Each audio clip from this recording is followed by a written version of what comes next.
So this is a lesson of revision, following on from our previous lesson on revision of diseases. And you have a number of tasks to do during this presentation, and you'll need to stop the video and do them. And you have a small number of questions to answer on the Google Doc that is attached to Classroom for you. So, as usual, this is what the syllabus says about non-communicable diseases, risk factors, and you need to know what causal mechanism means. Sounds complicated, but all it really means is something which causes, in this case, diseases. So one of the things that causes coronary heart disease is a poor diet. So diet is a causal mechanism for coronary heart disease or cardiovascular disease. Another thing is smoking. So smoking is a causal mechanism for cardiovascular disease, coronary heart disease. Type 2 diabetes, one of the causes of that is obesity. So obesity is a causal mechanism. Liver damage, brain damage caused by alcohol, not always of course, but alcohol is a causal mechanism. There are other things that will cause liver damage, for example, drug overdoses. And obviously brain damage can be caused by a blow to the head as well as by alcohol. But alcohol is a causal mechanism for liver and impaired brain function. Smoking is a causal mechanism for lung disease, including lung cancer, but not just. Emphysema, for example, is a lung disease which is caused by smoking, but isn't cancer. You also need to understand the effect of smoking and alcohol on unborn babies. So there are illnesses or growth defects as a consequence of the mother smoking or drinking during pregnancy. There's a thing called fetal alcohol syndrome, which severely affects children's intelligence. If the mother is, for example, alcoholic during pregnancy. So, causal mechanism, an important term for you. Carcinogens or carcinogens, whichever way you want to pronounce it. These are things which cause cancer. This word means a thing which causes cancer. So, if you like, a causal mechanism for cancer, carcinogens. There are carcinogens in cigarette smoke, for example. Ionizing radiation is also a thing that is a causal mechanism then for all kinds of cancer. So, moving on then, we also want to look at the human and financial cost of these non-communicable diseases. At this time, the government is working very, very hard to control the outbreak of coronavirus. And you might say, well, why are they doing this? What's their motivation? Well, the financial cost of not doing that would be enormous. And so in order to keep the country working as far as it can, the government is doing a great deal to minimize the impact of coronavirus.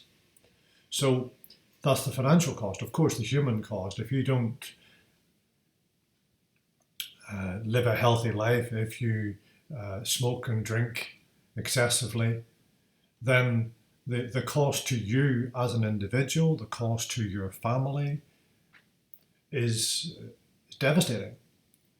So there is a human cost to these things, and controlling them is important to minimize that human cost.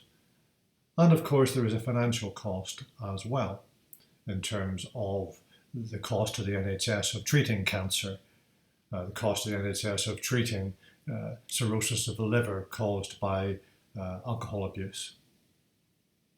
So you have these costs on all levels, individual, local, national, and global. A big part of what we're doing today is looking at interpreting data. So there are some questions for you and answers to help you check your progress with those. So looking at risk factors, interpreting graphical and tabular data, that is to say data in a table or data in a graph, and looking at how if you change your lifestyle, things could really improve, a better prognosis, a better outlook. So, your starter, 10 minutes, name 2 communicable diseases and how they spread. I'm looking for the pathogen there actually. Describe the physical barriers in place to prevent pathogens entering the body. So how does your body physically prevent pathogens getting in? And then over here we have some data, linking back to what I was just saying about interpreting graphical data. So here we have a bar graph of the number of deaths for each of these cancers. And here we have one for all the other sites apart from these. So the question is, lung cancer is the biggest cause of death in the population shown. Evaluate this statement. So is that correct? If not, why not? Why would you say it's not? Why would you say it is?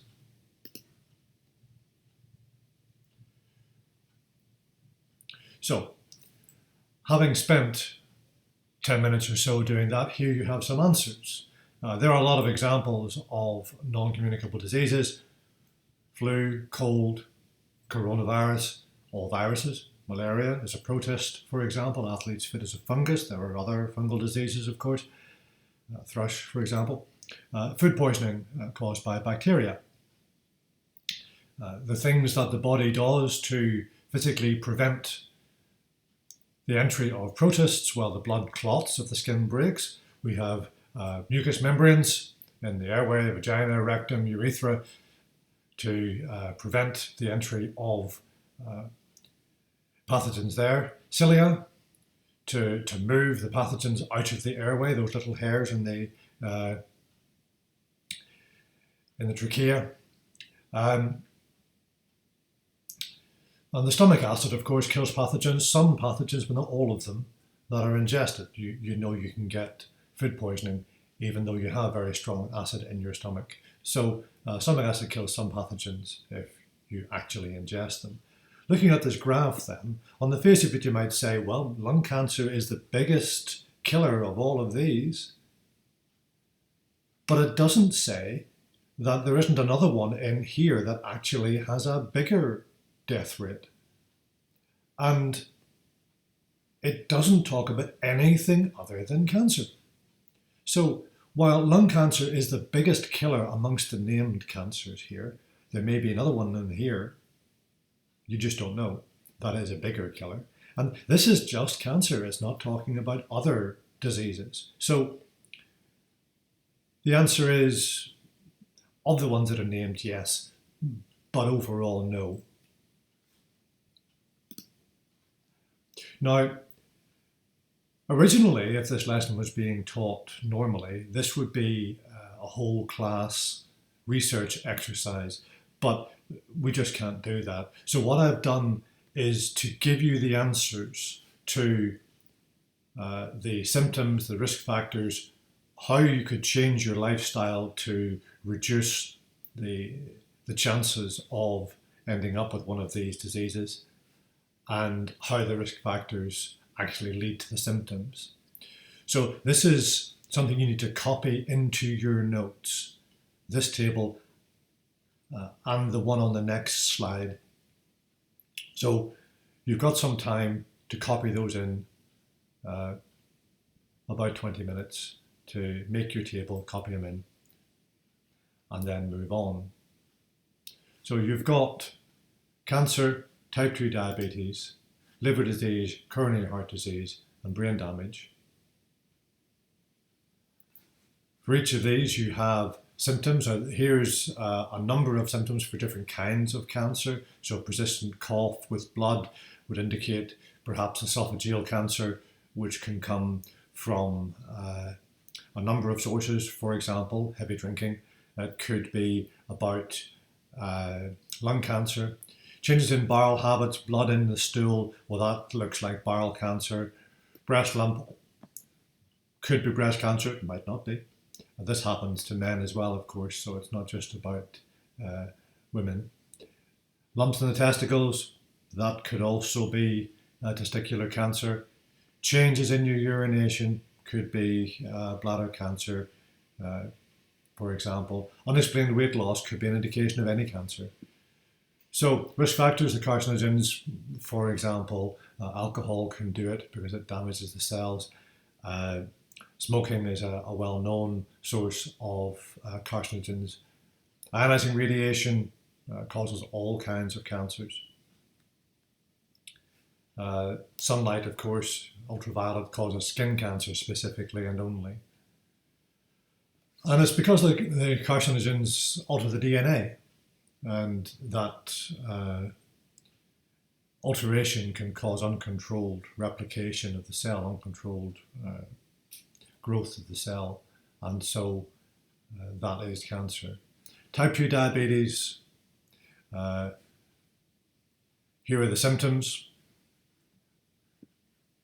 One of the big risk factors is obesity, and obviously having a healthy diet and regular exercise deals with that. And the increased blood sugar levels are the issue there.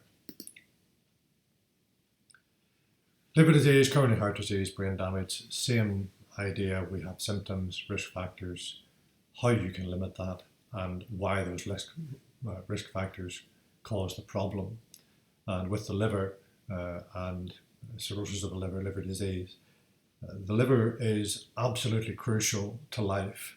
It filters the blood of the toxins in the blood, and the alcohol prevents it being able to do that properly, and so you get all kinds of effects from that. Coronary heart disease we've discussed before, brain damage as a consequence of overdrinking.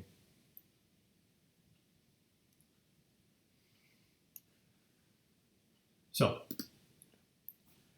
here we have 3 marks, 3 minutes on defining what a carcinogen is. I've told you that. Then looking at this graph and saying how many people died of alcohol-related deaths per 100,000 in 2008. So a couple of minutes to look at that, read it off the graph, and write the answer down. We have the answers to this a little later on. Here we have another graph, and it says, what is the relative risk of cardiovascular disease in men exercising least compared to most? The relative risk.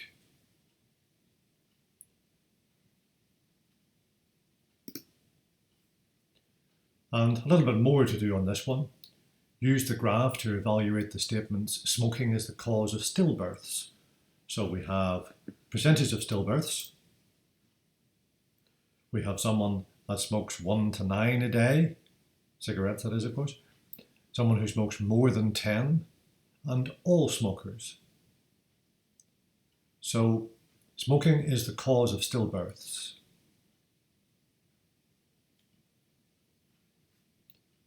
Based on that data, is that true? 4 marks, so you've got a fair bit to say on there, and that's why I'm giving you 4 minutes to do it.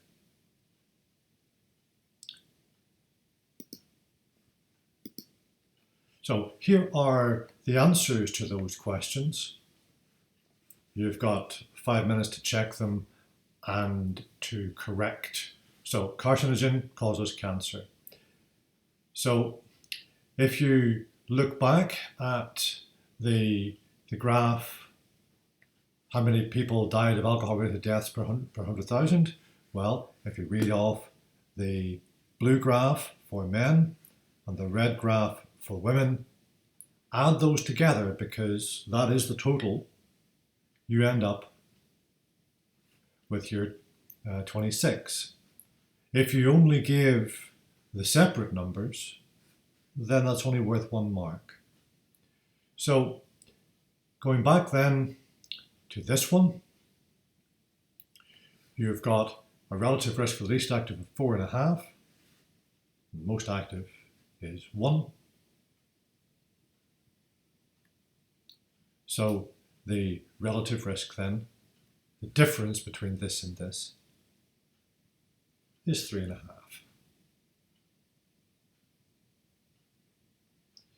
I know it says 4.5 here, but smoking is the cause of stillbirths.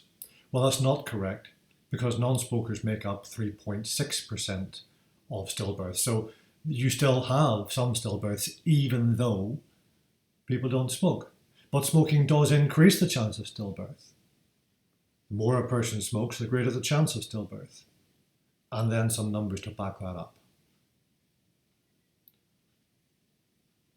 So, sorry, I've missed it. There we go. So you can see non-smokers have a lower risk than moderate smokers, have a lower risk than heavier smokers. So you can see how an increase in the amount of smoking increases the chance of stillbirth.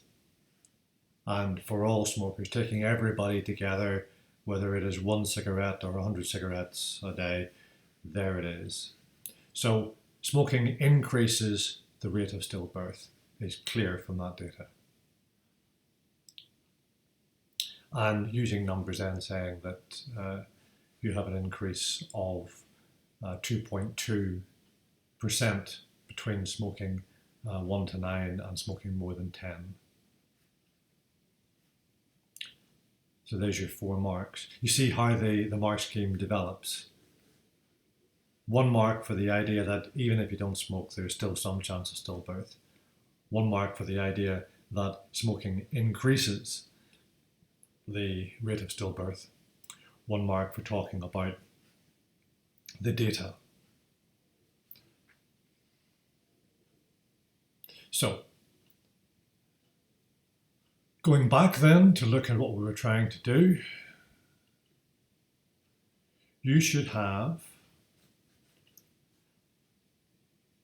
an idea of how the risk factors can lead to an increased incidence of specified diseases. So you have that table of diseases, risk factors, why they do what they do, and how you can reduce that. That takes you over here, how a lifestyle change can improve the prognosis, can improve the outlook. You've had a series of questions on interpreting graphical and tabular data, graphical data actually. You have revised the names of some communicable diseases and how they're spread. You've revised how the physical barriers, what the physical barriers are and how they reduce or prevent the entry of pathogens into the body.